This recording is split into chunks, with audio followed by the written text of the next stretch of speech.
Farg'ona tumani Purviqor tog'lari, zilol va shifobaxsh suvlari, musaffo havosi bilan hammani o'ziga chorlaydigan betakror hudud sanaladi. Uning sayyohlik salohiyatidan unumli foydalanish, tog'li maskanlarning zaxira imkoniyatlarini ishga tushirish, turistlar va tadbirkorlik subyektlari uchun infratuzilma yaratish maqsadida yaqinda davlatimiz rahbarining Farg'ona turistik rekreatsion zonasini tashkil etish chora-tadbirlari to'g'risidagi qarori qabul qilindi. Qarorda aholini xizmat ko'rsatish va tadbirkorlik faoliyatiga keng jalb etish, Farg'ona tumanining investitsiyaviy jozibadorligini oshirish, master reja asosida xizmat ko'rsatish majmualarini tashkil qilish masalalari ham ko'zda tutilgan. Mazkur muhim hujjat xalqaro kurort zonasini rivojlantirish hamda yangi ish o'rinlarini yaratish maqsadlarini o'zida jamlaganligi bilan e'tiborlidir. Umumiy maydoni 2396 gektar bo'lgan Farg'ona turistik rekreatsion zonasi 4 ta katta loyiha asosida amalga oshiriladi. Bu qarorda 16 ta banddan va 72 ta topshiriq aniq belgilab berilgan. Bu yerda 4 hududga bo'linadi Farg'ona tumani. Ya'ni birinchisi Shohimardon Yordon xalqaro umummavsumiy kurort zonasi tashkil etiladigan bo'lsa, avval ko'ngilochar turizm majmuasi Vodil qishlog'ida malinachilikka ixtisoslashgan agroturizm markazi, Chimyon qishlog'ida sanatoriya kurort zonasi tashkil etiladi. Xorijiy va mahalliy investitsiyalarni jalb qilish, aholi bandligini ta'minlash orqali ularning daromadlarini oshirish asosiy maqsad hisoblanadi. Ya'ni muhandislik kommunikatsiya tarmoqlarini barpo etishni o'ziga 114,8 milliard so'mlik ishlar bajarilishi belgilab o'tilgan. Ushbu vazifalarni bajarish va o'sha qarorda ko'rsatilgan barcha topshiriqlar yuzasidan mas'ul bo'lib, Farg'ona turistik rekreatsion zonasini direksiyasi tashkil qilinadi. Bu direksiyaga quyidagi vazifalar belgilab berilgan. Birinchidan, o'sha hududni master rejasini ishlab chiqish, u hududga chet el investorlarini va mahalliy investorlarni jalb qilish, u yoqda muhandislik kommunikatsiya inshootlarini qurish, piyoda yo'lakchalari, velosipedda yurish yo'lakchalari. Bundan tashqari ushbu tog'li hududda tog' turizmini, bu degani deltaplanda uchish, parashyutlarda uchish, bundan tashqari zipline tizimda xizmat ko'rsatish, dorlar quriladi. Ushbu obyektlarni barchasini albatta maxsus ishlab chiqilgan plan bo'yicha amalga oshirish yuklatilgan. Mazkur hujjatda mutasaddi boshqarma, tashkilot va idoralarga tegishli topshiriqlar yuklatilgan. Prezidentimizning tegishli qarorlariga asosan Farg'ona viloyati, Farg'ona tumani tog' oldi va tog'li hududlar bo'lganligi uchun ushbu hududlarda turizm maskani, sayyohlik maskani barpo etilgan. Shu munosabat bilan ushbu qarorda Favqulodda vaziyatlar vazirligiga ham topshiriq belgilangan. Bu topshiriqdan asosiy maqsad dam oluvchilar, istiqomat qiluvchi aholini xavfsizligini ta'minlashdir. Dam olishga kelgan chet ellik yoki mahalliy fuqarolarni xavfsizlik ta'minlash uchun Favqulodda vaziyatlar boshqarmasi tomonidan keng ko'lamli amaliy ishlar olib borilmoqda. Jumladan, mavjud sel yo'llari, sel ariqlari, selxonalar, sel tashlamalar barchasi yangitdan qurilyapti. Mavjud sel yo'llari mustahkamlanib, barchasi tozalanyapti. Bundan tashqari, maxsus taktik o'quv mashqlarida hamda hasharlar yo'li bilan tozalash ishlari, mustahkamlash ishlari olib borilmoqda. Bundan tashqari, Yordon mahalla fuqarolar yig'inida zamonaviy tipda qutqaruv qismi qurib bitkazilmoqda.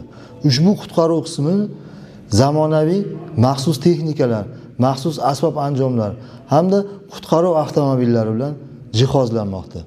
Alohida qo'shimcha shaxsiy tarkib belgilanib, fuqarolarni yoz, kuz, qish oylarida maroqli dam olishlarini ta'minlab berishga kamarbasta bo'lganlar.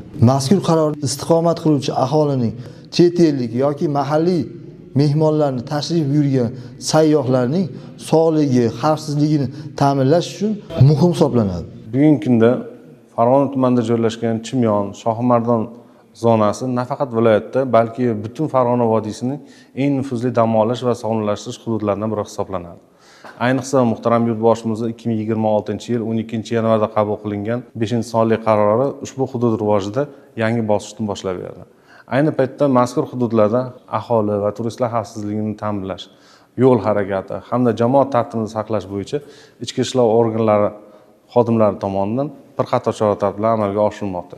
Muhtaram yurtboshimiz har bir sohaga raqamli texnologiyalar va sun'iy intellekt dasturlarini joriy etish bo'yicha bildirgan tashabbuslari hamda olib borilayotgan islohotlar natijasida 2025-yil oxirlarida Farg'ona viloyati ichki ishlar organlari tizimida tezkor boshqaruv markazi o'z faoliyatini boshladi. Ushbu markazning asosiy omillaridan biri bu sun'iy intellekt yordamida boshqaruv mexanizmini yo'lga qo'yish, inson omilini kamaytirish hamda jinoyatchilik va huquqbuzarliklarni oldini olishda kuch vositalarni boshqarishda hozirgi kunda katta ahamiyat kasb etmoqda. Rekreatsion turistik zonamizda kundan kunga aholi soni, mahalliy hamda xorijiy turistlar oqimining ko'payib borayotganligi avvalambor xavfsizlikka ko'proq ehtiyoj keltirib chiqarmoqda. Bunda biz ushbu tezkor boshqaruv markazi faoliyatidan ham keng foydalanib kelmoqdamiz. Bundan tashqari, Farg'ona tumani hududida turizm obyektlarida yo'llar infratuzilmasini yaxshilash, mahallalarda, aholi punktlarida targ'ibot tashviqot ishlarini olib borish, so'z tugmalarini o'rnatish, dronlar yordamida patrulliklarni olib borish, texnik va jismoniy quruqlovga olish hamda mazkur hududlarda to'liq ta'minlashtirish orqali raqamlashtirish ishlarini keltirib o'tishimiz mumkin. Xulosa qilib aytganda, Farg'ona tumanida joylashgan Chimyon, Shohimardon tabiiy resurslari, qulay geografik joylashuvi va davlat tomonidan qo'llab-quvvatlanayotgan islohotlar tufayli yuksak ijtimoiy iqtisodiy salohiyatga ega. To'g'ri rejalashtirilgan investitsiyalar va barqaror infratuzilma rivoji orqali u kelgusida Farg'ona vodiysining yetakchi turizm markazlaridan biriga aylanishi shubhasizdir.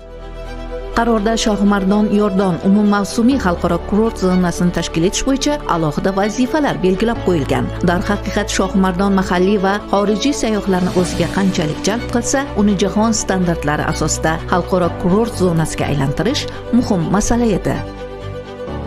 Shohimardon hududida hozirgi kundagi infratuzilma va turistlarga xizmat ko'rsatayotgan barcha shoxobchalar va undan tashqari o'sha yerdagi aholida ko'rsatayotgan xizmat saviyasi ham juda ham rivojlanmagan. Buni albatta yangi qarorda bu yo'nalishlarda boshqatdan ko'rib chiqish, masalan aytaylik, u yoqda aholi chiqindilari, o'sha turistik hududda turistik mehmonxonalar, mehmon uylari va undan tashqari hostellarida ko'rsatilayotgan xizmatlarni barchasini boshqatdan davlat turizm strukturasi yoki talablaridan kelib chiqqan holda albatta sertifikatlashtiriladi va ularga litsenziya berishni ham boshqatdan o'rganib chiqiladi. Bundan tashqari Shohimardon qishlog'i hududida 187 tadan oshiq turli xil turistik obyektlari bor. O'sha turistik obyektlarni albatta hammasi monitoring qilinadi. Bularni yaroqlilarini ko'rib chiqib, ularga alohida loyihalar direksiya tomonidan taklif qilinadi va o'sha loyihalar asosida, talablar asosida ular ushbu obyektlarni boshqatdan ta'mirlaydi, kerak bo'lsa ularni o'sha loyihalar asosida tiklab chiqadi. Bundan tashqari ushbu hududda sanitariya gigiyena usullarini tiklash, keyin turistik yo'l ko'rsatkichlari ham muhim ahamiyatga ega. Keyin turistik xaritalarni o'rnatish, Shohimardon qishlog'iga kirish qismida va chiqish qismida alohida darvozalar o'rnatiladi. Mavjud infratuzilma bu shuncha aholiga xizmat ko'rsatish uchun imkoniyati yaratilmagan. Endi mana bu yangi qaror asosida albatta barcha o'sha hududdagi mavjud obyektlar, dam olish zonalari hammasi ham qaytadan tiklanadi. Turizm talablaridan kelib chiqqanda turizm standartlari bo'yicha qayta quriladi. Qarorda belgilangan avval ko'ngilochar turizm majmuasini rivojlantirishga oid vazifalar bu yerliklar hayotini yanada yaxshilashi shubhasiz. Muhtaram yurtboshimizning turizm yo'nalishida chiqargan qarorlari biz avval xalqiga juda ham katta xursandchilik, yangilik bo'ldi. Biz anchadan beri bu qarorlarini kutayotgandik. Mahalliy aholimizdan oldindan turizm yo'nalishida shug'ullanib keladi.